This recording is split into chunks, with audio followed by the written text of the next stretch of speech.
जय माता दी दोस्तों, आप सभी का स्वागत है हमारे YouTube चैनल में।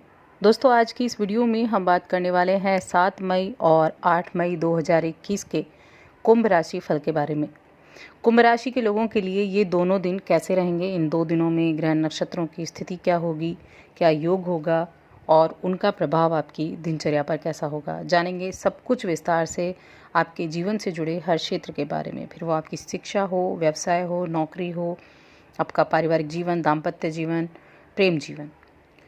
बस आगे बढ़ने से पहले छोटा सा निवेदन है, चैनल पर अगर आप पहली बार आए हैं तो चैनल को सब्सक्राइब कर लें और जुड़ जाएं हमारे चैनल के साथ। यहाँ आपको समय समय पर सभी जानकारियाँ मिलती रहेंगी। तो चलिए इन 2 दिनों के तिथि नक्षत्रों की बात कर लेते हैं। 7 मई शुक्रवार का दिन है, कृष्ण पक्ष की एकादशी तिथि है। इस एकादशी को वरुथनी एकादशी के नाम से जाना जाता है। इस दिन पूर्व भाद्रपद नक्षत्र रहेगा और वैधृति नाम का योग बनेगा। चंद्रमा सुबह 5:55 तक कुंभ राशि में है, उसके बाद मीन राशि में चले जाएंगे। सूर्य मेष राशि में है। इस दिन का अभिजीत मुहूर्त है सुबह 11:51 से 12:45 तक। 8 मई का दिन, तो ये शनिवार का दिन है। कृष्ण पक्ष की द्वादशी तिथि है, शाम तक रहेगी। उत्तर भाद्रपद नक्षत्र रहेगा। विषकुंभ नाम का योग बनेगा और चंद्रमा मीन राशि में है, सूर्य मेष राशि में है। इस दिन का अभिजीत मुहूर्त है सुबह 11:51 से 12:45 तक। तो ये थी ग्रह नक्षत्रों की स्थिति। अब देखिए, एकादशी हर महीने आती है, 1 महीने में 2 बार एकादशी आती है और एकादशी का जो व्रत होता है वो बहुत शुभ माना जाता है, क्योंकि इस दिन भगवान विष्णु की आराधना की जाती है। अब ये जो एकादशी है ये वरुथनी एकादशी है। इस एकादशी के दिन भगवान विष्णु की पूजा आराधना करने से व्यक्ति को सौभाग्य और आरोग्य की प्राप्ति होती है।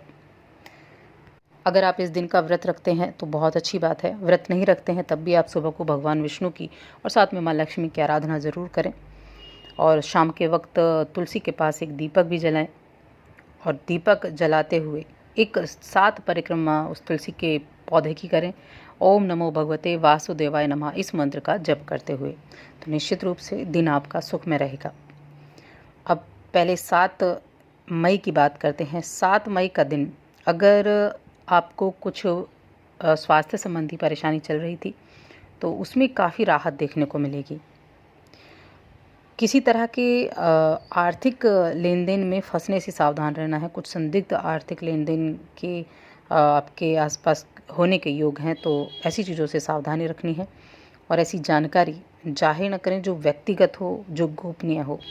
किसी के सामने भी ऐसी जानकारी को बिल्कुल ना जाहिर करें।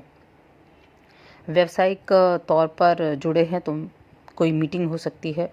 इस मीटिंग के दौरान भावुक और बड़बोलेपन नहीं आपको रखना है, अपनी ज़ुबान पर काबू रखना है, वरना कुछ ना कुछ ऐसी परेशानी आपको हो सकती है, चाहे आपके व्यक्तिगत तौर पर हो या आपके कामकाज से जुड़ी हो। तो कुछ ऐसे मामले हैं जिन पर आपको ध्यान देने की आवश्यकता होगी, तो इन चीज़ों की तरफ आपको थोड़ा सा ध्यान ज़रूर देना होगा।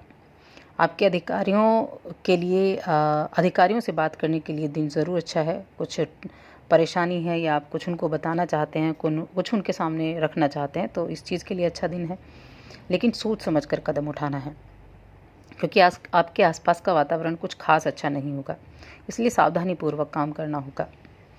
सावधानीपूर्वक इसलिए, वरना आप किसी न किसी मुसीबत में फंस सकते हैं। खुद का ज़रूर ध्यान रखें। कोई भी चुनौतीपूर्ण स्थिति होती है तो उसमें सफल हो निश्चित रूप से होंगे।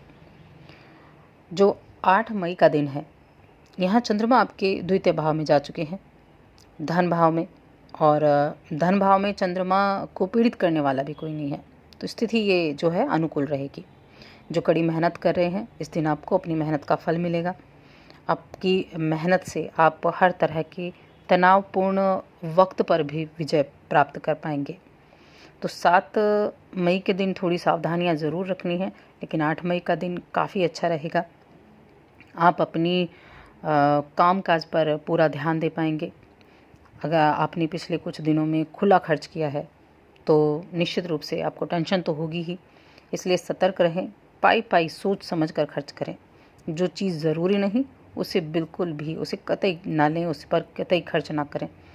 इस चीज़ का ध्यान रखना है।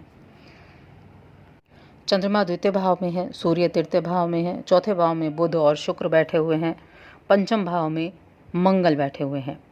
तो इस तरह की जो स्थितियां हैं कि आपके एक धन के भाव में ग्रह, उसके बाद साहस के भाव में, उसके बाद सुख सुविधा के भाव में, उसके बाद आपके जो शिक्षा का भाव है, प्रेम का भाव है, उस भाव में एक ग्रह बैठा है। तो ये स्थितियाँ आप अपने काम काज पर ज़्यादा ध्यान देना, ये स्थितियाँ आपको तब इन चीज़ों का रिज़ल्ट अच्छा देंगी जब आप बिना समय गंवाए अपने काम पर ज़्यादा ध्यान देंगे, अपने काम को समय से पूरा करेंगे, तब इनका रिज़ल्ट आपको बहुत अच्छा देखने को मिलेगा।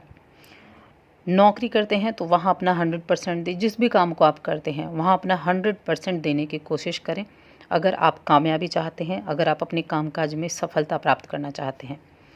यदि आपके घर परिवार की बात की जाए, प्रेम जीवन हुआ, पारिवारिक जीवन हुआ या वैवाहिक जीवन हुआ, तो वहाँ काफ़ी अच्छी स्थितियाँ रहेंगी, क्योंकि पंचम भाव की स्थिति भी अच्छी है और चतुर्थ भाव में तो त्रिग्रही योग बना हुआ है। प्रेम जीवन के लिए सबसे आनंददायक समय रहेगा, दोनों ही दिन काफ़ी अच्छे रहेंगे। कुछ लोगों के लिए तो जो काफ़ी लंबे समय से इंतज़ार कर रहे थे कि विवाह नहीं पक्का हो रहा था या विवाह प्रस्ताव नहीं आ रहे थे, तो उसके लिए बहुत अच्छा है। इस दौरान कुछ ऐसा हो सकता है जिसकी आप कल्पना कर रहे थे या जो आप सोच रहे थे, वो स्थितियां हो सकती हैं। आपका भाई है, बहन है, आपके बच्चे हैं या आप खुद हैं विवाह के योग्य, तो निश्चित रूप से ये समय काफ़ी अनुकूल रहेगा। विवाह के प्रस्ताव के लिए, विवाह पक्का होने के लिए ये अच्छा समय रहेगा। पारिवारिक जीवन ठीक ठाक रहेगा, पारिवारिक स्थितियाँ भी अच्छी रहेंगी। घर में आपके पिता का सहयोग प्राप्त होगा, माता का सहयोग मिलेगा, घर वालों के साथ अच्छा समय बीतेगा। तो घर परिवार के लिहाज से भी ये समय काफ़ी अनुकूल है। स्वास्थ्य देखा जाए तो सेहत का ध्यान रखना है। हालांकि कुछ अगर परेशानी चल रही थी स्वास्थ्य संबंधी तो उसमें राहत देखने को मिलेगी, लेकिन उसके बावजूद आपको अपने स्वास्थ्य का ध्यान रखना है। और अगर स्वास्थ्य संबंधी कोई समस्या है तो निश्चित रूप से ज़्यादा ध्यान रखने की आवश्यकता है। किसी भी तरह के अल्कोहल, धूम्रपान, ऐसी चीज़ों से दूर रहना है, ऐसी चीज़ों को अवॉइड करना है।